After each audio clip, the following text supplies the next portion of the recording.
সোমনাথপুরা। সোমনাথপুরের কেশব মন্দিরটি যেন কর্ণাটকের প্রাচীন ভাস্কর্যের এক লুকোনো।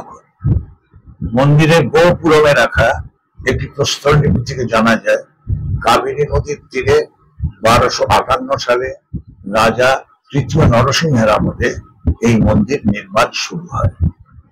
তার সেনাপতি সোমনাথের উদ্যোগে মূলত নির্মাণ সম্পন্ন হওয়ায় জায়গাটির নাম হয় সোমনাথ। হোয়সালা স্থাপত্যের এক অনুপম নিদর্শন এই মন্দির।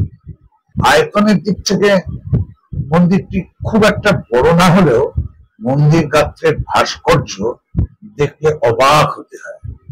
বর্তমানে এই মন্দির ইউনেস্কো ওয়ার্ল্ড হেরিটেজ সাইটের অন্তর্ভুক্ত।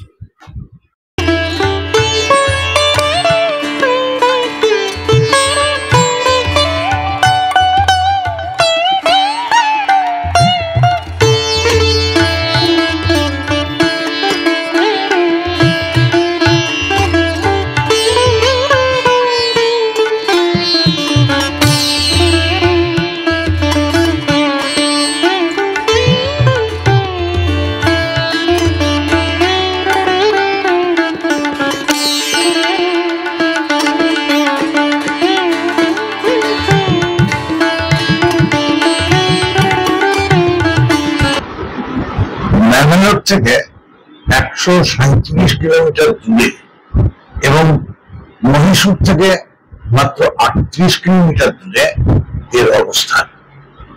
কৃষ্ণ, জনার্দন এবং বেণুগোপাল, বিষ্ণুর এই 3 অবতারের অসংখ্য মূর্তিতে সাজানো এর বহিরঙ্গ। এছাড়াও রয়েছে রামায়ণ, মহাভারত ও ভাগবত গীতার নানা কাহিনী। মন্দিরের স্থাপত্য রীতিতে দক্ষিণের দ্রাবিড় ও উত্তর ভারতীয় নাগারা শৈলীর ছাপ সুস্পষ্ট। 800 বছর আগে ভারতীয় স্থাপত্য ও ভাস্কর্যের গৌরবময় এক অধ্যায়ের সাক্ষ্য বহন করে চলেছে এই মন্দির। মহীশূর ভ্রমণ এলে একবেলা কাটিয়ে যাওয়া যায় সোমনাথপুরের স্বল্প চেনা এই মন্দিরে।